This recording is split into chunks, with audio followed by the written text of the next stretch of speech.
to be spoken to. We are open to that. Here, the leaders, once they've made their statement, you can then,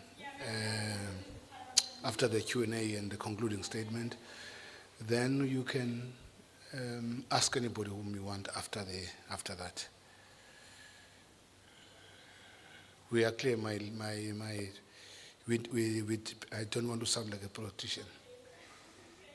No, I was going to say, we need the media, but the media must be careful of what the media is writing.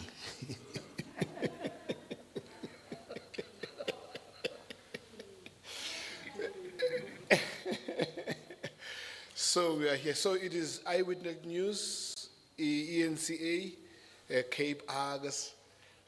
How do I pronounce it? It's Cape Argus. Yes, Cape Argus. And then SABC. So that's what we have in our room. The person who's going to take you through this journey is Ms. Matume Masha. She's going to take you through this journey. I'm just waiting for the bishop. Oh, by the way, sorry, I nearly forgot. Archbishop Tabu Makhuba, who is part of the program, will be on Zoom. Bishop Sono will be on Zoom, who was part of the program. So they are going to speak to us through Zoom. And that should be able to take us now. I'm a little worried now. Where's the bishop now? Karabo, can you check where bishop is? We are 7 minutes to the moment.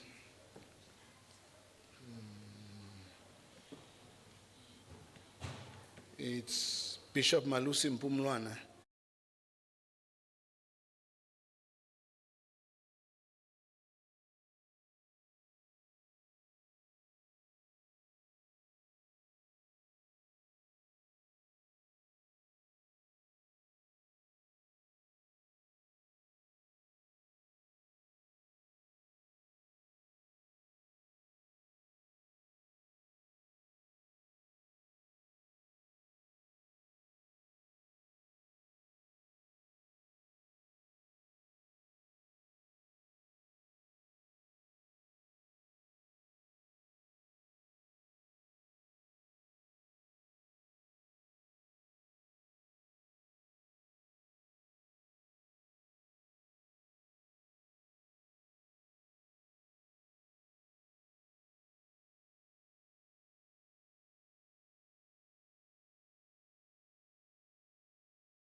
to each and every one of you to the Interfaith Forum of South Africa press conference on the national crisis. My name is Matume Masha, and it's a profound honor to stand before you as your program director, facilitating this press conference. Before we begin, can we please have a moment to observe our individual religious beliefs in a moment of silence?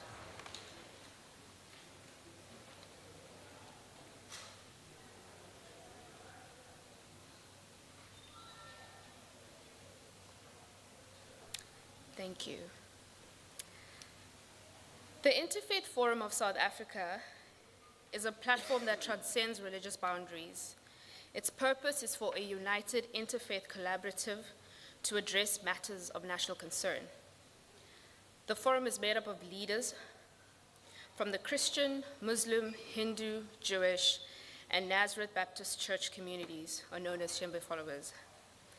Members of TIFSA are the Evangelical Alliance of South Africa, the Muslim Judicial Council, South African Hindu Mahasabha, Council of Muslim Theologians, the International Federation of Christian Churches, the Union of Orthodox Synagogues, the Council of African Independent Churches, or CAIC, Bantu Church of Christ, Nazareth Baptist Church, Egu Pagameni Branch, and Nazareth Baptist Church, Ginyezinye. Today we come together not only as representatives of various faith groups, but also as concerned citizens of South Africa. We have transitioned from the Religious Forum Against COVID-19 to TIFSA, with a purpose that goes beyond any single crisis. Today we are here to address a national crisis, a crisis that affects each and every one of us, a crisis that touches the lives of young people, women, and the vast majority of our population who have been excluded from the economic and social. My fellow young people, the future torchbearers of our nation, face a daunting reality. They grapple with unemployment, limited access to quality education, and the unrelenting cycle of poverty. This crisis stifles their potential and the dreams they harbor. Our women, pillars of strength in our society, often bear the brunt of gender-based violence and discrimination. But it's not just the youth and women. It's the 99% of our population who find themselves excluded from the economic prosperity that South Africa has the potential to offer.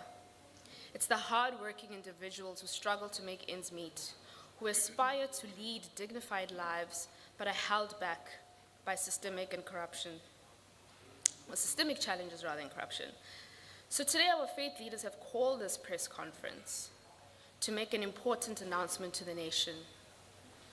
I will now call on the chairperson of TIFSA, Bishop Malusi Mpumlala, to read a joint statement of the religious leaders of South Africa on the national crisis.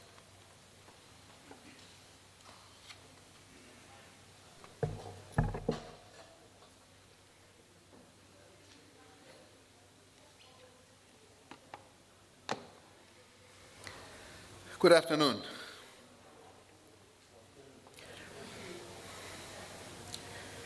We would have hoped for a much better afternoon in Cape Town, especially because there was no intention to spend our day this side of the water. We had planned to be at Robben Island, and there's a very good reason for that. With the Interfaith Forum of South Africa express our deep concern about the social and moral crisis that is besetting our country. South Africa is in a state of crisis for a number of reasons, best known indeed to every South African in this country. Poverty continues to haunt us. Inequality has deepened. Social ills such as violence against women and children remain a major blight on our society. The collapse of coherent and stable family life. Extreme violence is the order of the day. Racial and gender discrimination continue to bedevil our society. Endemic corruption is strangling the life out of our economy. With the highest unemployment rates in the world, the majority of South Africans are excluded from the productive economy, and many are bystanders, even in the political project. The Interfaith Forum of South Africa is a collaborative effort of various faith traditions and communities in this country that have come together to lead a national effort to address this state of South Africa where the nation is in a state of crisis. We reject this trajectory that we are currently set on, and we make the call for us to move to a different direction that brings us all together to realize the full potential of our nation. As religious leaders, we affirm the responsibility we have as a faith community to use our platforms to uphold the moral fabric of who we are as a people. We came to Robben Island. The weather instructed that we be at the Nelson Mandela Gateway to Robben Island and not be on the island itself. And yet, even so, we recognize that this is the place from which prisoners were taken to that island. It is also the place, this gateway, where sad families came in order to have the very rare opportunity to see their loved ones behind that glass. So we came to this place, a place that represented both the pain and sacrifices, and yet it represented the triumph of the human spirit, in the resilience of survival, in hope. It is in that spirit that we declare our hope for a better future in South Africa, because we believe in the people of this country. To address the morass of our country, we suggest a three-part response to improve the situation. Firstly, we wish to announce today that next month, October 9 to 11, 2023, this forum of religious communities will be hosting a solutions-driven national convening, which will bring together representatives of South Africans from all walks of life and in all parts of the country to begin the process of righting the wrongs in the trajectory that we have rejected in this country. We need to make the time to exchange our ideas and resolve on certain solutions that South Africans need to take for themselves. Secondly, we call on every South African to stand up as a warrior against corruption. It actually happens right under our noses, in our neighborhoods, in our homes.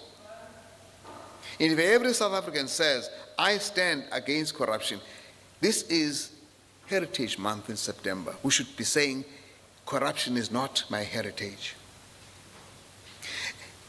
And of course, we also know what happens to whistleblowers that stand up against corruption. And so we ought to stand up in defense of whistleblowers and demand a regime that will protect those who stand up for the right values in our society. In that context, we also express our disappointment at the slow pace of bringing to book those who were fingered by the report of the Judicial Commission of Inquiry into allegations of state capture, otherwise known as the Zondo Commission. And we call on the government to expedite without further delay the delivery on the specific findings and recommendations of the Commission, and that applies both to the executive and to Parliament. Thirdly, we commit to use our spaces to embark on a nationwide campaign for voter education. We're here at Robben Island where people gave their lives for the vote. It is unconscionable that people can say, I shall not vote. It is our responsibility. This is our nation and our responsibility. For the solutions to our challenges lie with the citizens of this country. South Africa is our nation. It is our responsibility. As communities, we have what it takes within us to work together to reconfigure the future of this country. Let us come together to craft the pathway for from a divided and racially and ethnically polarized past to one South Africa for a dignified and secured living. A dignified and secured living to which every South African should be entitled. This is the South Africa we want. This is the South Africa that we pray for in our religious communities. And for this, we shall stand. Thank you.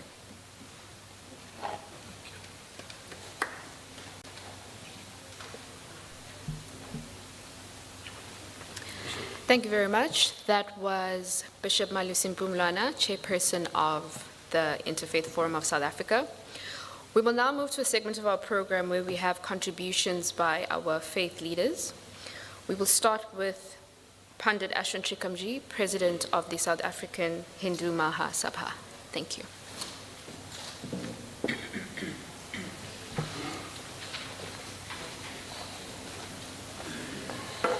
Hi, good afternoon, everybody, to my colleagues and to members of the media. The post-pandemic world has been characterized by social, political, and economic instability. Lack of focus and attention on climate mitigation has worsened the situation. Poverty and inequality are increasing globally. While the South African experience is no different, this has been aggravated by rampant corruption, crime, violence, and xenophobia, which threatens to envelop our nation.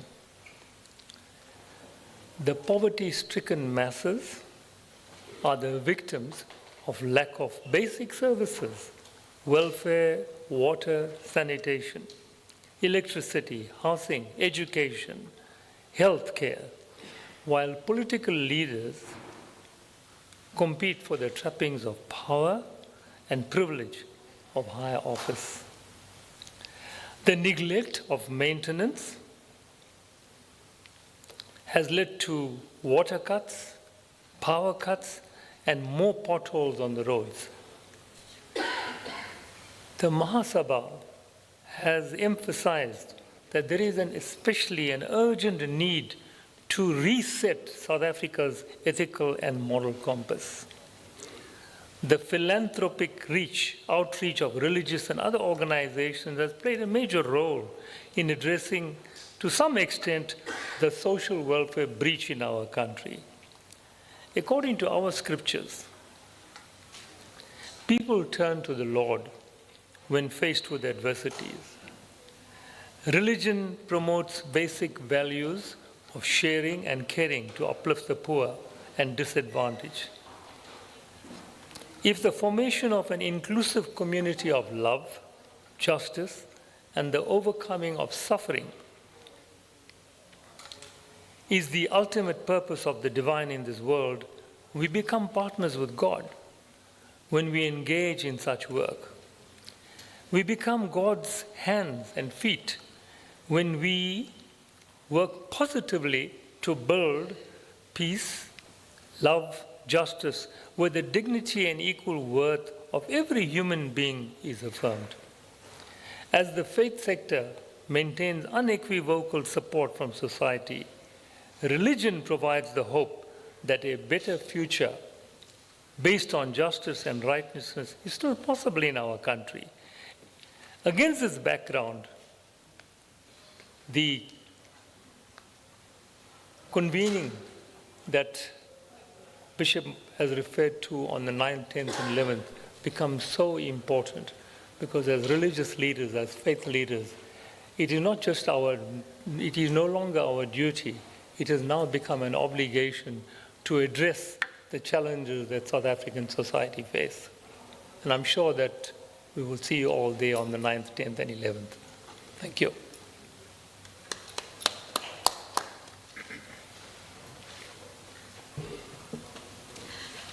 Thank you very much. That was Pandit Ashwin Trikamji, President of the South African Hindu Mahasabha. I now have the privilege to introduce Sheikh Irfan Abrahams, President of the Muslim Judicial Council, representing the Muslim community.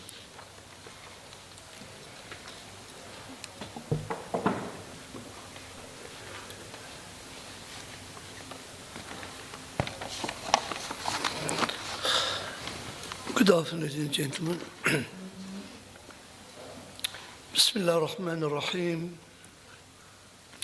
In the name of Allah, most gracious, most merciful.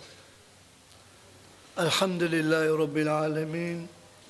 All praise and thanks are due to Allah, the nourisher, the sustainer, the cherisher, and the sole creator of the entire universe. Looking at South Africa with a bird's eye view, it makes us wonder where things went wrong. To such an extent that some are embarrassed to say that they are from South Africa. And to all the people of South Africa, I want to say, and to all the people of South Africa, I want to say to you what the final and last prophet of Allah, Prophet Muhammad, peace and blessings be upon him, also described in the Bible as Ahmad. And I would advise you that you inculcate this in your children, in your children's lives, and implement it in your lives as well. Ubadah ibn Samit, may Allah be pleased with him, narrated, the Messenger of Allah, peace and blessings be upon him, said, I'm going to do the translation to save some time. Guarantee me 6 actions and I will guarantee you paradise. Guarantee me 6 actions and I will guarantee you paradise. Be truthful when you speak. And keep your promises when you make them. And fulfill the trust when you are entrusted. And guard your chastity. And lower your gaze from looking at unlawful things.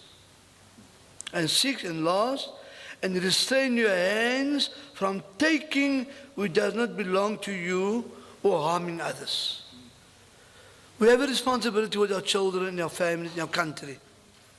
If we inculcate these 6 qualities into our children, we can expect a good future and a good generation for the future. May God bless you all and protect us all and protect us from all evil. Thank you very much.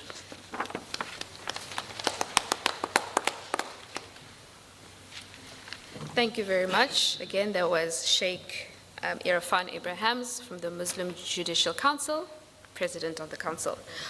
We will now have Chief Rabbi Warren Goldstein of the Muslim community. He is the Jewish community. My apologies, of the Jewish community from the Office of the Chief Rabbi. Thank you. It's okay, that was also in the interest of nation building. We're all cousins anyway, and brothers and sisters, so... Shukran.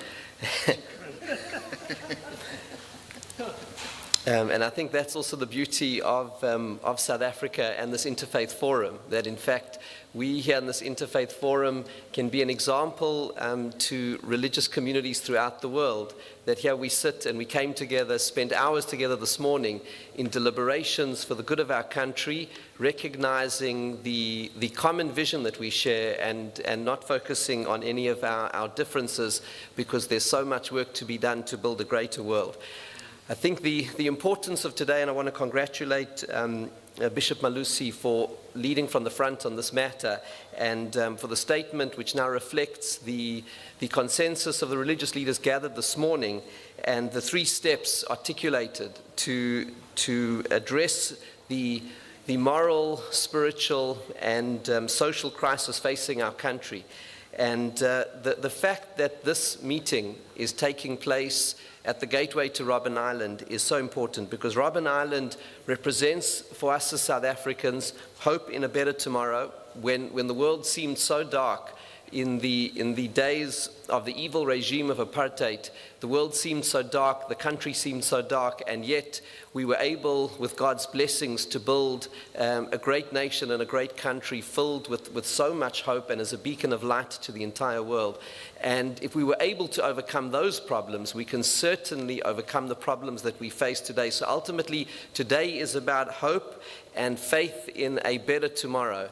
It is confronting the real problems as they are. The other thing that Robben Island stands for is not only hope, but also the concept of idealism, because on Robben Island were people who gave their lives to help others and to build a greater society. And if we are to rekindle the great South African dream, we need to do that through the power of idealism with leaders who do it for the sake of the people and for the sake of the ideals and for the sake of society. And that's why our point number 2 here addresses the issue of corruption, because corruption is when leaders forget why they are in positions of power and they're here to serve and not to take. And that's why this forum in particular, as a tangible, practical step, it will not solve all of the problems of corruption, but as a basic first step in everything, is to implement and to give effect to the spirit of the Zondo Commission with all of its recommendations, all of its findings, all of the detail, all of the time, effort, money that was spent on this commission. For it to sit and gather dust is something which is unconscionable. And so this forum of interfaith leaders calls on urgent action from the government to ensure that all of the recommendations and all of the people who have been implicated in the Zondo Commission can clearly not serve in public office, and action needs to be taken to give effect to the spirit, the letter of all of the findings of Chief Justice Zondo. And finally, the third step that we're undertaking as religious leaders and as the representatives of the interfaith movement of this country is with a view to the elections which will be taking place in 2024, general elections for Parliament, for the presidency of this country. We are undertaking as religious leaders to lead an initiative of voter education, because that's what Robben Island represents. What was the fight of Robben Island? The people who gave their lives, who gave decades of their lives. Nelson Mandela, who gave up 27, spent those years with his wife and his children and living as a human being in dignified conditions. He and so many of the other freedom fighters gave up everything for what? For one thing ultimately, the vote, the right to vote. That is powerful, the right to vote. And we need to go out, and this is what we are undertaking as religious leaders, to go out and preach the importance of the vote. It is immoral not to vote in an election. People gave their lives for it. A vote affects the lives of 60 million South Africans, and therefore it is a moral duty to exercise that vote, and to exercise that vote with conscience and with values. And so as we as the interfaith movement religious leaders undertake to initiate a nationwide voter education campaign to share with the citizens of this great country the moral importance of voting and how to exercise that vote with integrity. And so, indeed, we gather here at the gateway to Robben Island to express our hope for a better tomorrow, the commitment to leadership through idealism and servant leadership, and the idea of active citizenry to ensure that every single South African who qualifies registers for the vote and votes in 2024, because that is our moral duty. And if we come together as a nation, together we can build a bright future for us all. God bless you, and thank you so much.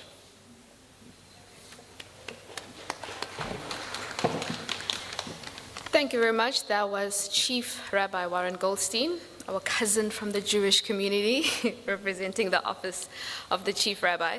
I'm actually glad he said cousin, just representing why we're here today, that we are having that unity in our diversity. The ex-political prisoners at Robben Island all came from different religious backgrounds or different racial backgrounds too, and had one goal in which they had succeeded. And that was the whole purpose of why we are here today, to just ride on that wave and remember that there is that unity. And we are taking that moment to say, we are at a crisis again, and let's get together. We will now move to our online speakers, as this is a hybrid event. The President of the South African Council of Churches, Archbishop Thabo Makgoba, will give his contribution on our digital platforms. Thank you.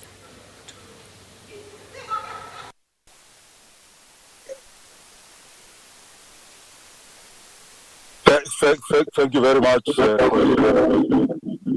My sincerest apologies that is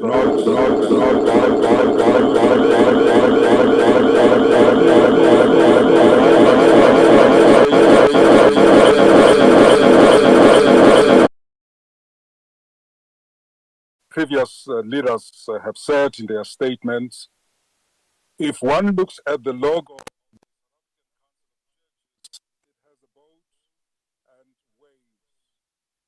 there could be many meanings depicted by that logo. But for today, I want to take one single meaning, that the boat encourages all.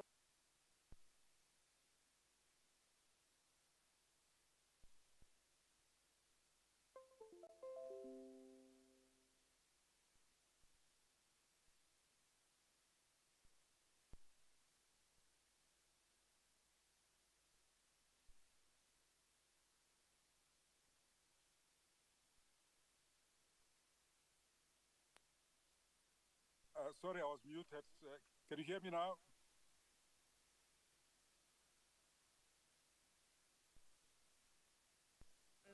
Towards the end. Is he back? Okay. I think we can hear you, Arch. And then should I do the video? Can you hear me now?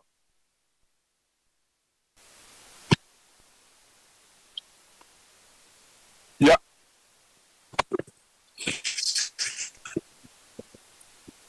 Yeah, it's much better now. Let me stand here.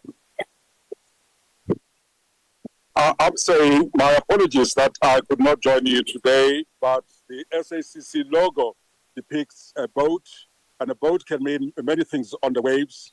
And for me today, I want to take the meaning that we are encouraged to cross over to the other side, to cross over from our racial position, economic position, gender position, to go and meet the others. And so the call that I want to align myself with is what the statement says: the return to the Constitution and its provision, the importance to create a culture or an environment of accountability by our political principals and the business sector, including ourselves, the call to reconstruct a culture of trust. There is a deficit of trust in South Africa.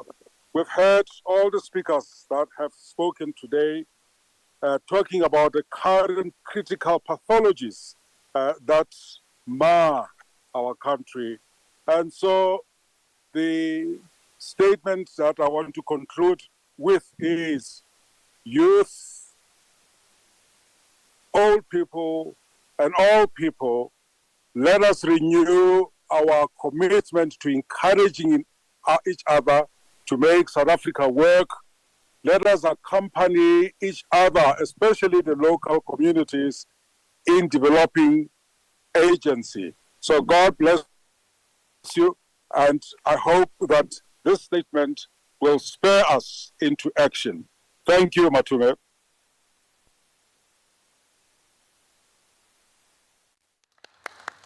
Thank you very much. That was Archbishop Thabo Makgoba, President of the South African Council of Churches. We will continue with our in-person leaders and then continue with the digital or virtual leaders towards the end. Next, I have the honor of introducing Pastor Teta Ngiba from the Nazareth Baptist Church, part of the Shembe Group of Churches, the Egu Pagameni branch. Thank you.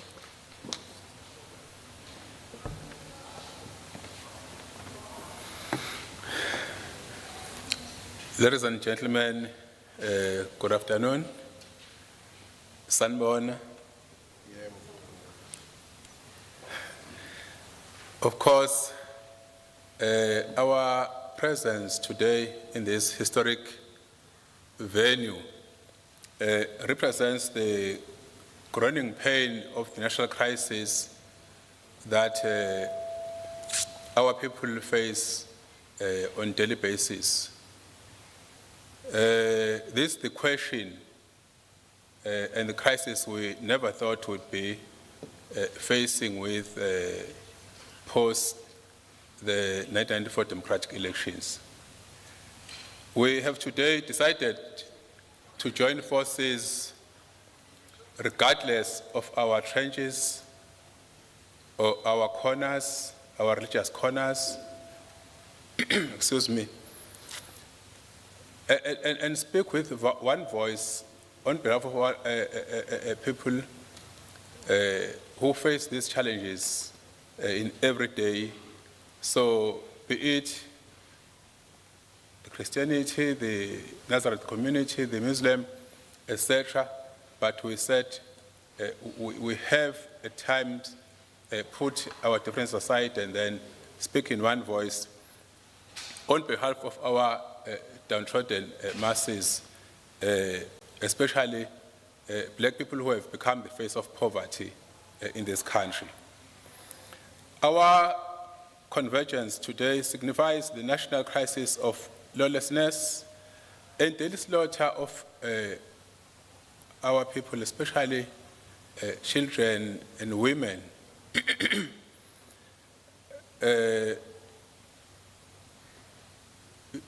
It is what you would say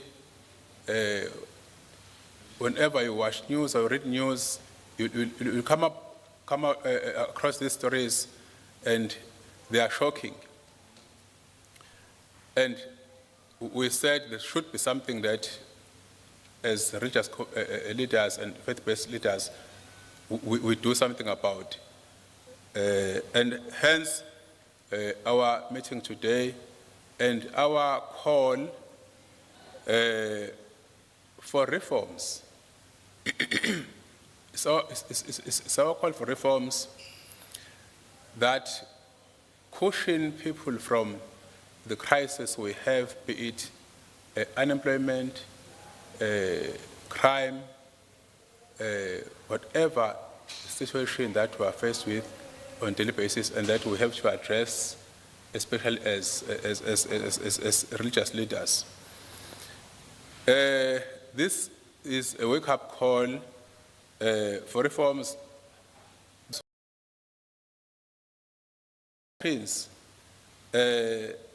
This societal moral decay and the national crisis facing our people, it is also a clarion call to our people to reclaim their space.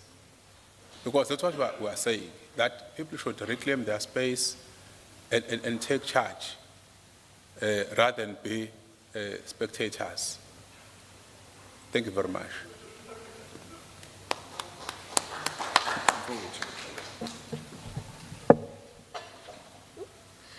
Thank you very much. That was Pastor Teta Ngiba, our cousin from the Nazareth Baptist Church, Egu Pagameni branch. We will now have Archbishop Tami Ngana from the Council of African Independent Churches, or well known as CAIC. Thank you.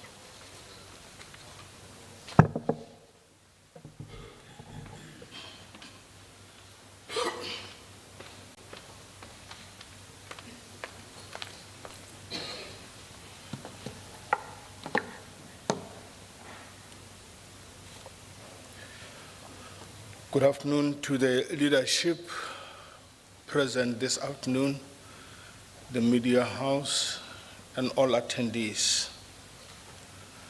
The devil destroys churches, temples, synagogues, families, relationships, communities, peace, and the plan of God.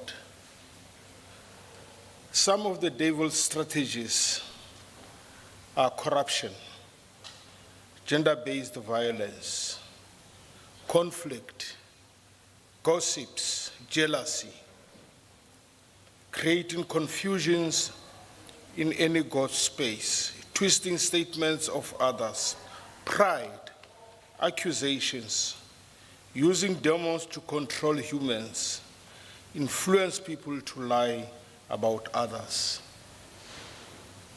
And we are told about all of this in the Gospel of John, chapter 8, verse 44. One of the most principles of Satan is to smite the shepherd and the sheep will scatter. Therefore, every faith leader will face spiritual attack from Satan and his demonic hosts. The spiritual warfare is a reality, and that is espoused in Ephesians 6, verse 10 to 20.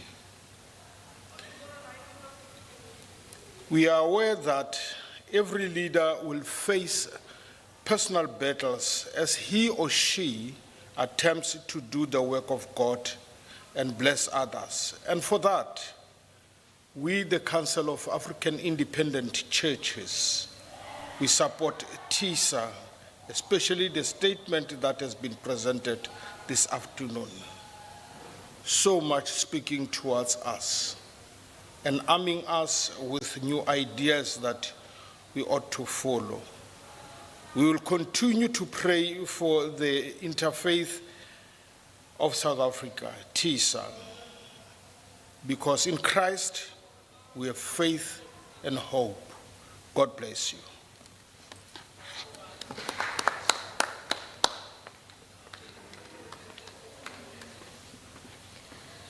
Thank you very much. That was Archbishop Tamingana from Kaik. We will now have Maulana Ibrahim Baum from the Council of Muslim Theologians. Thank you.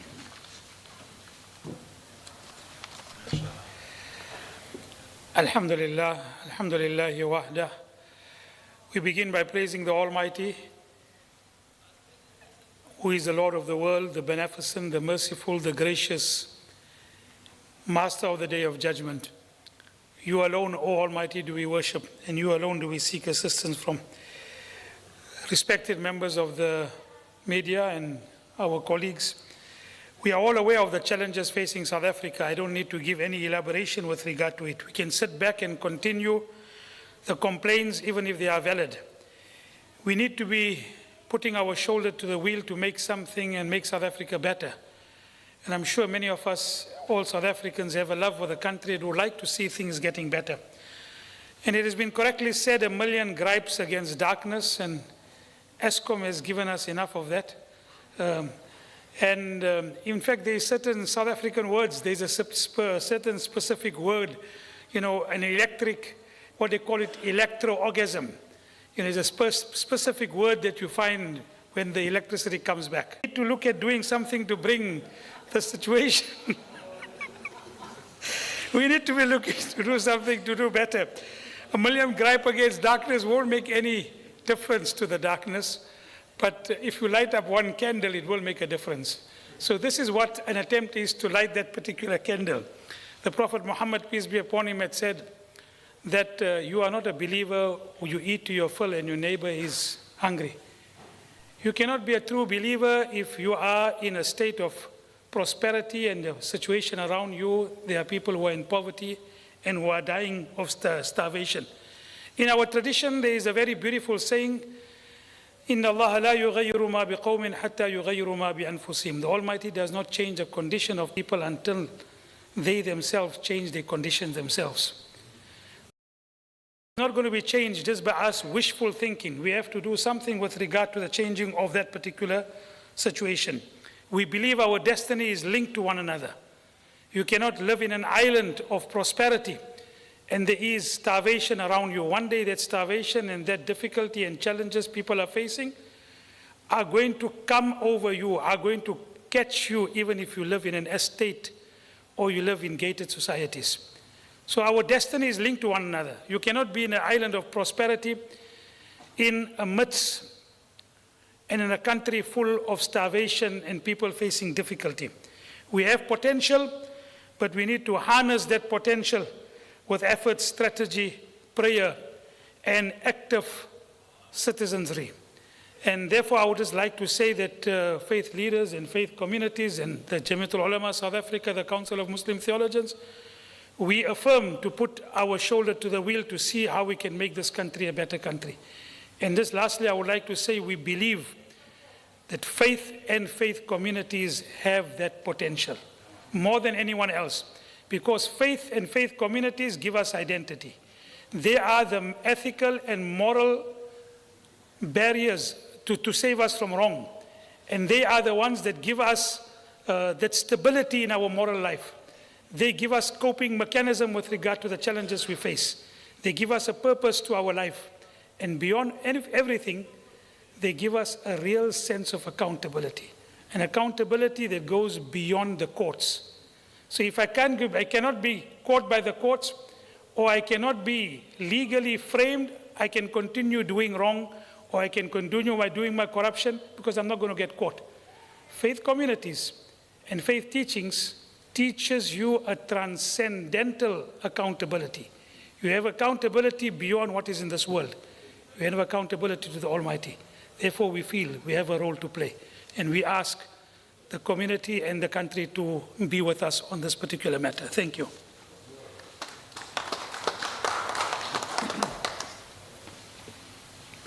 Thank you very much, Milana. I think just to write on what you're saying, this conference is not to sit and complain about what's happening in our country, as we already know, but it's a call to say that we do need solutions, and faith community gives us an identity. But as South Africans, we also need that one identity where we're able to say, this is what makes us, no matter who we are, no matter our race, no matter our religion, no matter what our backgrounds are, we have that shared one identity. That was Bulana Ibrahim Baum from the Council of Muslim Theologians.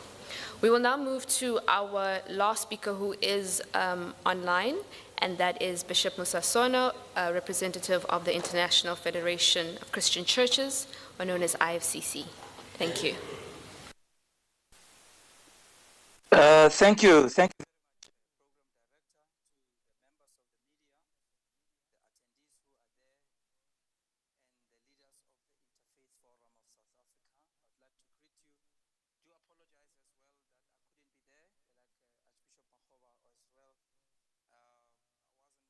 And through the doctor's advice, I had to stay indoors and try and recover. However, I've been online, and also to just apologize in advance because I have a grandson who's not well. You may hear the voice of a toddler in the background. So please do understand, I'm just trying to be a good grandfather. The IFCC, as a Pentecostal charismatic movement, has a history of responding to the social ills and political challenges of the country, and also collaborate with the interfaith community.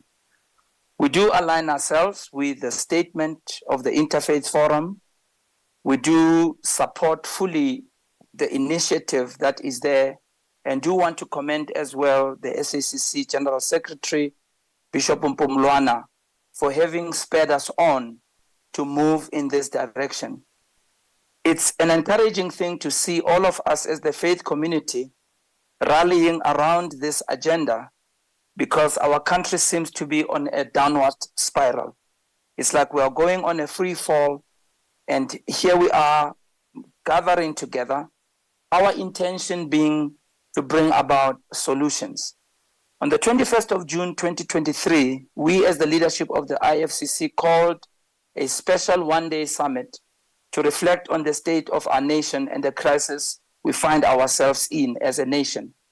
In these interactions, we noted a number of things that, much as there seems to be so many problems around us, even as we are experiencing right now, the faith community over the years has demonstrated leadership and has been involved in moving the country forward. Just to give a few examples, during the dark days of apartheid, playing a major role as well in the TRC Commission, the Rustenburg Peace Accord, the CODESA negotiation, the CRL Commission process, intervening at the Marikana massacre, and during the COVID-19 pandemic, the interfaith community rallied together to try and move the nation forward. The floods at KZN, the unrest of 2021, and now the recent tragedy at Marshalltown. We as the IFCC therefore support the call to action by the Interfaith Forum of South Africa. We call upon all South Africans to be active citizens in the issues that affect them, to join the conference from the 9th to the 10th of October, which has been initiated by the forum. We all know the problems that are facing the country, and we don't need to go over them again, as many of the leaders have already mentioned. But we do want to suggest the following as part of the solutions. We ask people to come in big numbers to vote next year. And as the rabbi has mentioned, that voting is a right and people can make a difference by voting as wise people. Secondly, we suggest that we all collaborate as the interfaith community and civil society in dealing with the problematic issues that are facing us as a country, so that we can overcome corruption, gender-based violence, abuse of children, poverty, and so on and so forth. And thirdly, we urge that the recommendations from the Zondo Commission should be implemented in full. Finally, we encourage all South Africans to continue praying for the nation. We desperately need God to bless our efforts and to help us as we try to bring about solutions. I thank you. Thank you very much. That was Bishop Musa Sona from the IFCC.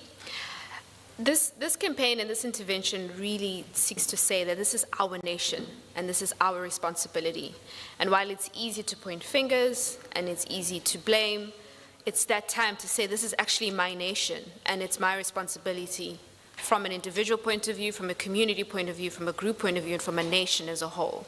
And so we are going from awareness, because we are all aware, to action. And it's time to really make that change. We have now concluded our contributions by our faith leaders and move into our Q&A segment. If I may ask, the floor is open for the media to ask any questions. Please state your name, your media house, who the question is directed to, and the question itself. For our online media, please can you use the Q&A function to express your question, following the same rules: name, media house, the question itself, and to who exactly the question is directed. Okay, our technology is technologying. And so we will...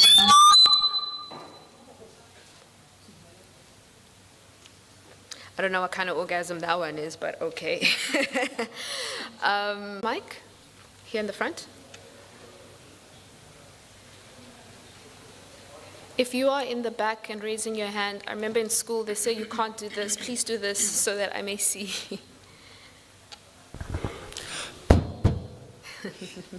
My name is Manjila Kechwete, and I am from the Cape Argus. This is directed to Bishop Mbumlwana. Can you explain to me how the education, what voters' education, or you say you open your spaces to educate people on voting. So can you just elaborate on that? Thank you. Is there any other question? Hi, my name is Bulelani from the SABC. Also, my question is going to Bishop Mbumlwana. Have you sought an audience with the president to raise these issues? And if you have tried, what has been the indication? And secondly, do you have confidence in his leadership and his executive. Thanks so much. Thank you very much. I think there was a question at the back. No? Oh, there's a question in the front. Good afternoon. My question is also for the Bishop. My name is Kevin. I'm from ENCA.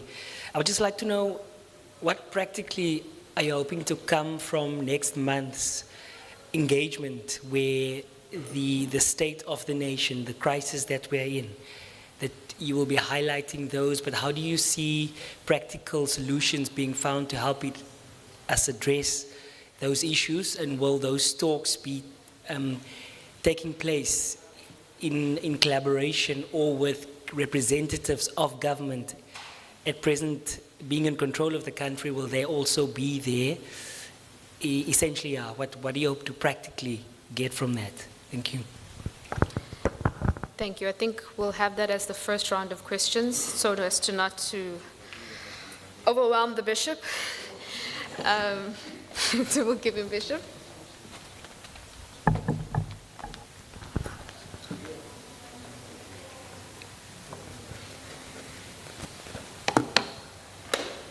Thank you for the questions.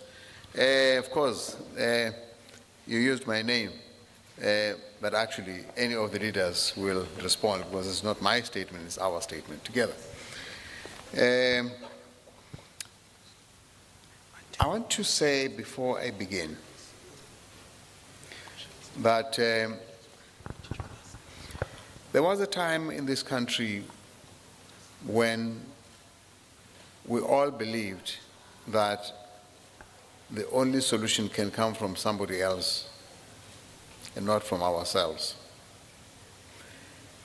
And some of you will know that I was part of that campaign that was called the Black Consciousness Movement.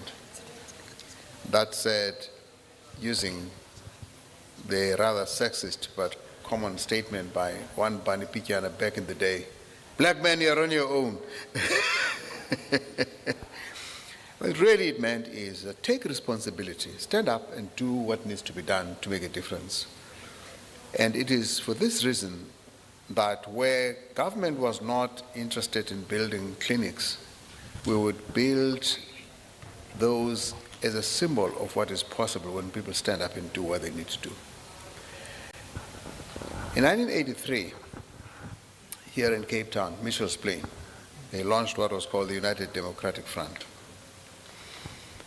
There's a toy that I like from Cape Town that I always quote. The mamas, the papas, the ompis, the tanis, the omas and the opas, the one and the kate, as alles in the struggle. This is about saying, wait a minute, the state is actually citizenry incorporated. This thing called the state is like a company that is owned by the shareholders who are the citizens. And therefore, the citizens employ a manager, which is when you elect a government. But if you employ a gardener and you do not tell them where your roses need to be protected, everything will be cut. All we're saying here is, let us take responsibility. This is why we're saying our nation, our responsibility. From that awareness, then we do what is appropriate in terms of action, so that you can make the difference that you want. We often talk about how political parties bring what is called a supply-driven system. In other words, there's a whole range of them, 1, 2, 3, 4, 5, each one saying, I'm better than the next one, I'm better than the next one, I'm better than the next one. And of course, we're like shoppers. We go look which one seems to be saying the best thing for me. There's another way of looking at this, a demand-driven. Determine what you are praying for. We are people of prayer. What are we seeking to achieve? Then we say, you tell me, Ms. Chwete, how you're going to deliver on what I want. That's a demand-driven political process. And the question then is, what are you hoping to achieve? we're hoping to achieve an awareness and an awakening of that responsibility so that the Honda and the Kate is alles in the struggle. That's what we're about. And these Honda and the Kate belong to the Ompi and the Tani, the Oma and the Opa in our congregation. Now, have we sought an audience with the president? It's not his responsibility. We're talking about our responsibility. So there's no reason to say, please, miss, may I go out to the president before you start talking about what you need in your country.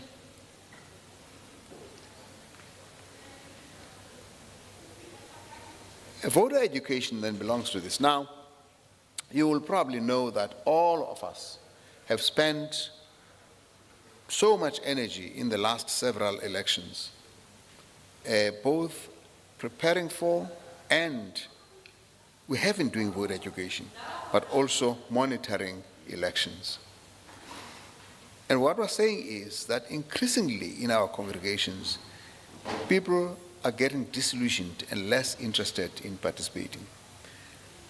Archbishop Thabo Makgoba, I thought he was going to say this when he was speaking. He has something called ABC, which is voting is as easy as ABC, but it's also Archbishop's campaign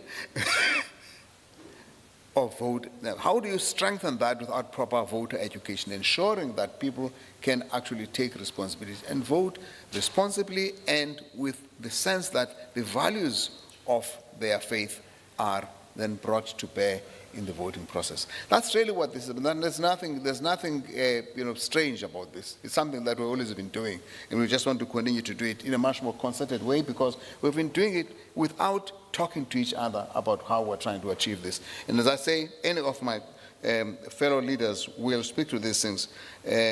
But ultimately, this conference that we're talking about next month will focus on three things amongst the many things that are possible. The first one is about the capable state. That the first day is going to focus on that. What do we believe is necessary to bring that to bear? And maybe once we have got all our recommendations, we can go to the powers that be and say, this is what we think is possible. Secondly, the economic transformation that enables the inclusion of the excluded majority. We have been told that 99% of South Africa's poverty is between the so-called Africans and so-called coloreds. And between those two populations, they make up 90% of the voting population. And so if their exclusion is an economic and moral scandal, it is also a political emergency. And so we have got between the ages of 15 and 24, Stats SA tells us that there are over 10 million young people, and of these, 75% to 80% of them are without hope, and we're here to say we are prisoners of hope. We come to the place of imprisonment at Robben Island to declare ourselves prisoners of hope so that those young people can know what stops this country from having a Marshall Plan that says that 8 million kids, 4 million of them will be in livelihoods in the next 3 to 5 years. Why can't we do that? And so we're talking here about how to make sure that the excluded majority is included. That's the agenda of the next day. And the third one is we are talking about here about values that make for a nation we can be proud of. We all are in the same real estate called South Africa, but actually we're not one nation. And our politicians thrive on our division. They enjoy it because that's how they get their jobs. So we have to find a way of nation building that begins to say, we might be on a boat to Robben Island, but you know what? We will sink together or swim together. We have to make it work. That's the agenda. Thank you.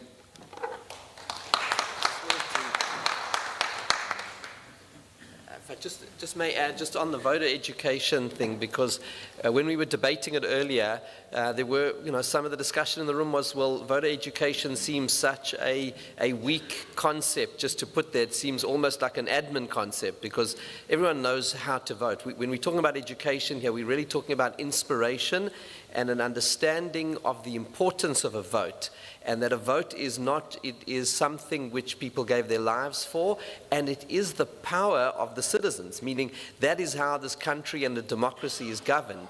In a democracy, the best way to make your voice heard is actually not through a protest, is actually through a vote.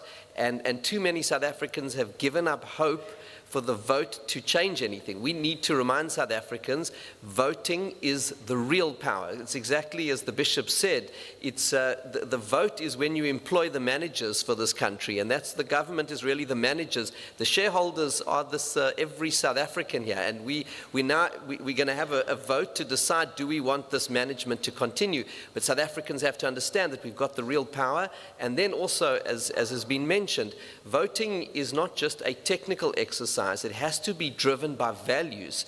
So, and especially as faith leaders, we need to say to people, firstly, there's a moral and spiritual duty to vote.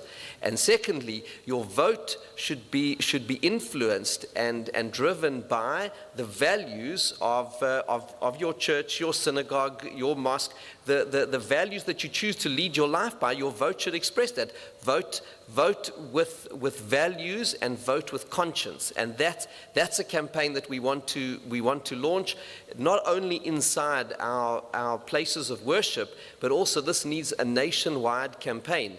One has to find partners and people who are prepared to support such a thing, but really in the same way that, because as religious leaders we can never be involved in party politics, but voting has got nothing to do with party politics. Voting is active citizenry, and that needs a campaign. In the same way that political parties are campaigning for themselves, as religious leaders we have to campaign for the sake of a vote, and how important that is, and to realize how precious it is. A person can say, well, I'm just one vote, what difference does it make if I don't vote? But the combination of those votes will determine the future of this country, and we are within less than a year of our next elections, and as religious leaders we have to convey that moral message. It's not a technical administrative point, it's a moral and spiritual call to this country. There was a question with regard to whether, Bishop, we haven't answered the question about the president, but maybe the Bishop will do it. The question about, you did, I mean, I must say. The question about whether we are happy with the government, etc. Now, we all know that the government hasn't lived up to expectations. And everyone accepts it. Even if they are honest, they will accept it. I think so, if they are honest about it. But we are not in a dictatorship. We as a religious leader don't impose the government. The government is done by the voters, and therefore the importance of the vote, to be voting with conscience. But what we do feel is to hold the government accountable. And this is something that is very important, and that's the reason why I made mention that one of the things that the faith communities bring to the table is accountability, even not only to the voters, to an even higher authority. The second Khalif after the Prophet Muhammad, Umar, made a very brilliant statement once. He said that even if a camel dies in the area in which I have authority, I fear the Almighty would question me on the Day of Judgment, why did a camel die out of hunger when you were in authority over the lands? Here we have human beings starving and dying of poverty, and there doesn't seem to be any type of accountability or fear with regard to the authority that people have. And there is no fear with regard to accountability. So we need to find a mechanism to hold the people who are in government accountable.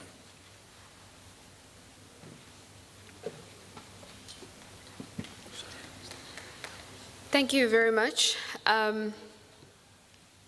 This conference was supposed to be at Robben Island, and so when the bishop said we either sink or swim together, I was like, well, Robben Island management was like, you're not going anywhere. The weather just didn't allow us. I'm just going to have a last round of questions. I believe there aren't any questions online, but on the floor, if there's any questions from anyone. Yes. Can we please have a mic? I will take 2 questions and then we conclude. You have questions online? No.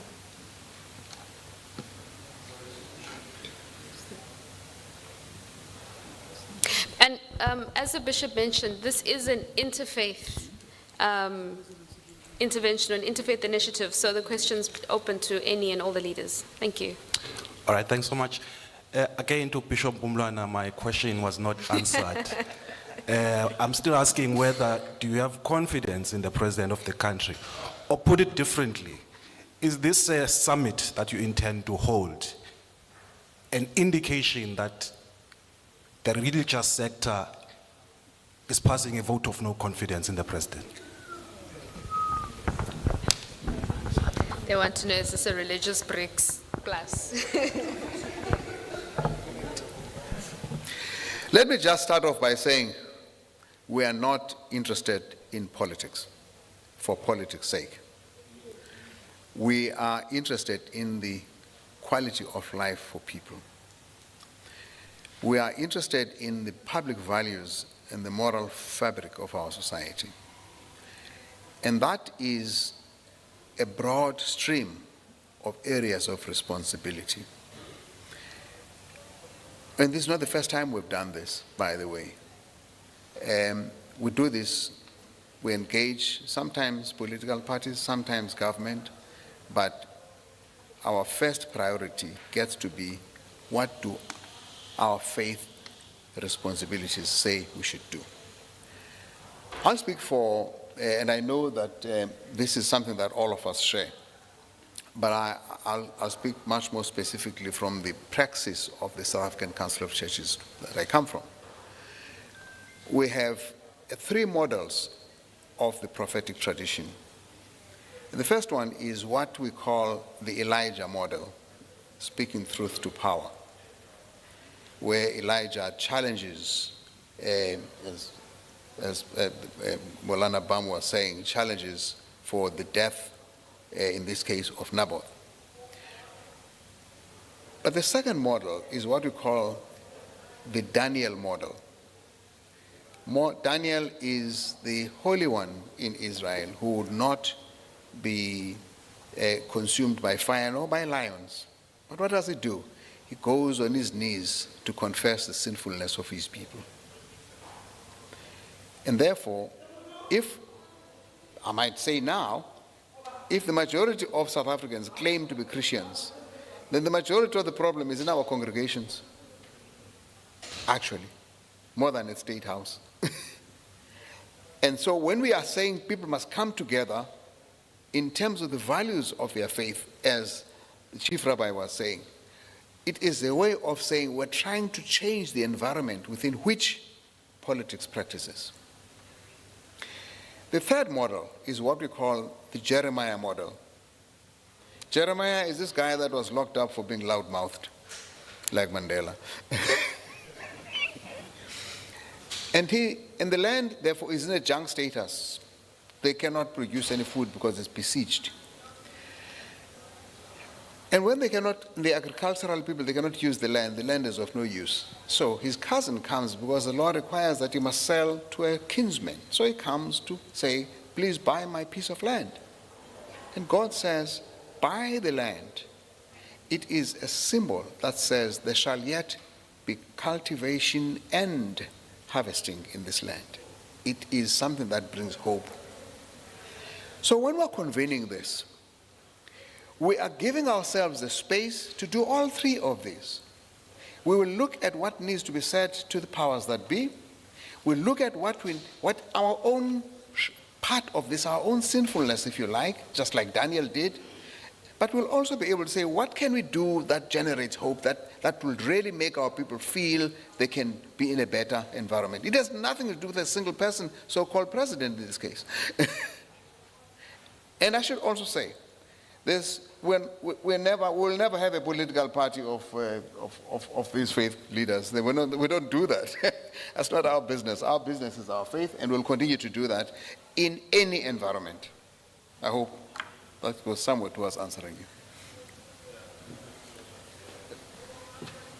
Sorry, just to add on to what the Bishop said, I think it is an important point, but the Bishop is saying that we're looking to take action that we can take, and that we're not going to supplicate, before government. But if there is a national crisis, and the crisis is so great that all the senior religious leadership convene at Robben Island with all of its symbolism, that has got to tell you something about the state of the country, and surely the government bears primary responsibility for that. What the Bishop is pointing out is that we're not begging the government to make the changes. We're going to lead from the people and make the people's voices heard. But that's not to say that the blame does not sit at their door. It clearly does. We're in such a crisis that we all came here from all corners of the country to Robben Island with all of its symbolism. That is a national crisis, and we're making our voices heard on that point.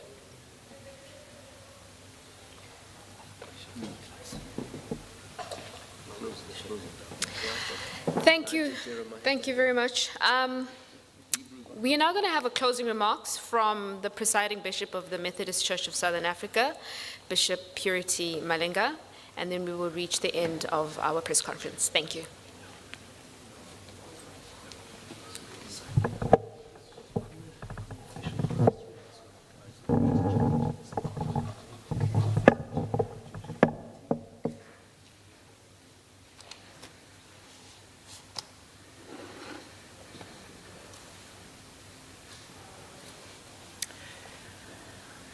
We have gathered on this day, the 5th of September, and September is a month of heritage in our nation, South Africa. And as a people of this nation, we stand on the shoulders of women and men who have come before us, who stood up and challenged the systems of their time, particularly apartheid. We stand in this place that reminds us of the sacrifices that our forebears made to make South Africa what it is. Some of those people were inspired by their religious faith, others by the love of humanity, all of them by the love of this nation. And so they have bequeathed to us this country, South Africa, on which we live today.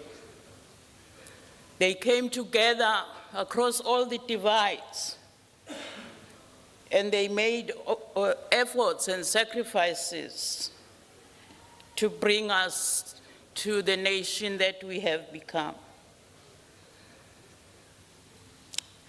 Many of them were inspired by the African philosophy of Ubuntu. In all their efforts, they made sure that they brought about unity and the values of Ubuntu into this nation.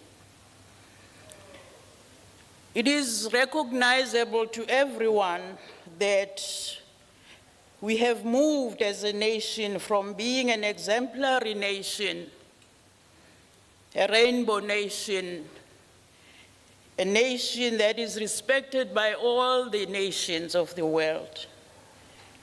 And we have gone down from that point. We are one of the most unequal countries. Poverty is on the rise. This is a nation that is at war with its women and children. A nation that is at war with itself.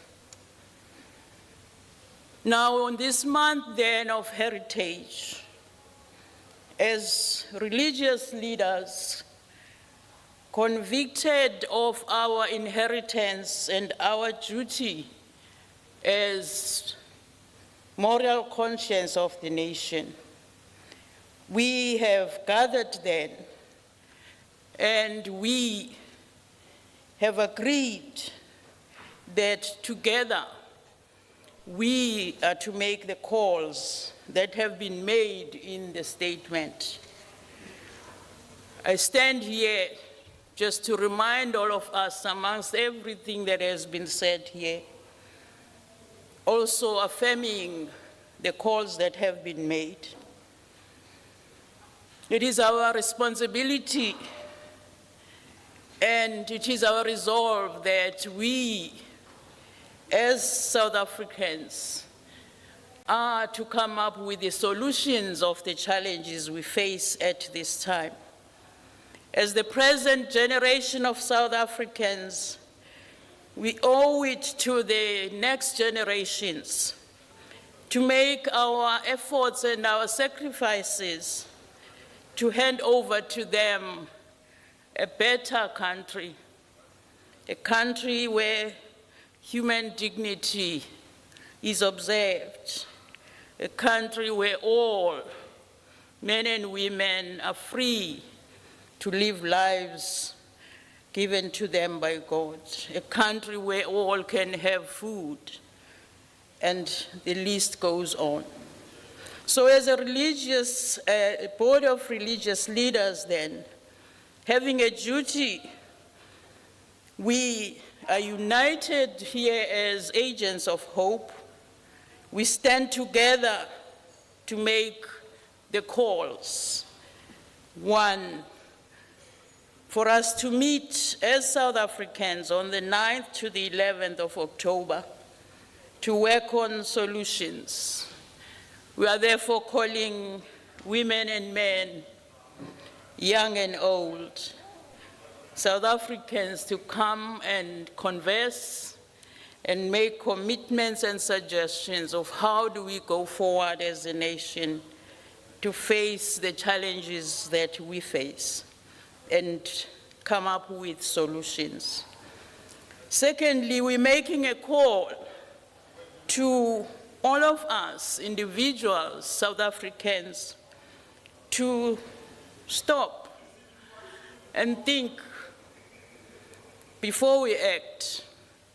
How do I contribute to the corruption that is happening in the country?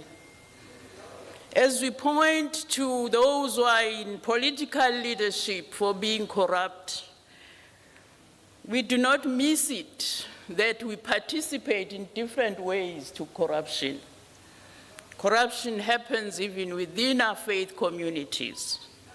In this call, we are calling all of us to stand against corruption, whatever form it takes, wherever it happens, whoever does it.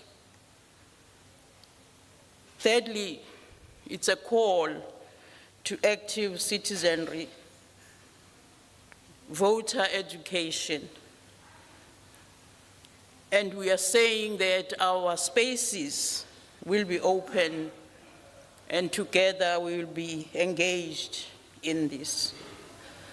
And so I stand here then to make this call, to affirm it, and to say that as we make a call, we are taking this call to our individual faith communities. We are going to be making these calls there so that it's all of us together that are responding to these calls. This will bring us to a place where indeed we will work together for the South Africa that we pray for. I thank you.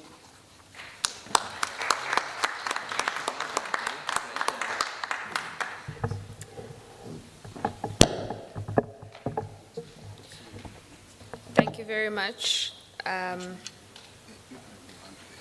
Okay. Yes, thank you very much. We have reached the end of the press conference. I'd like to express my gratitude to the media and to our faith leaders and all of those who joined us online.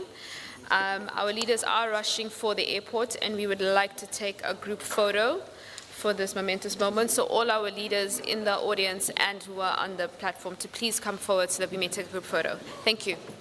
Should I just carry on? What? Go to the airport, no? Yeah. Anyway. So you got a car? It's gonna come.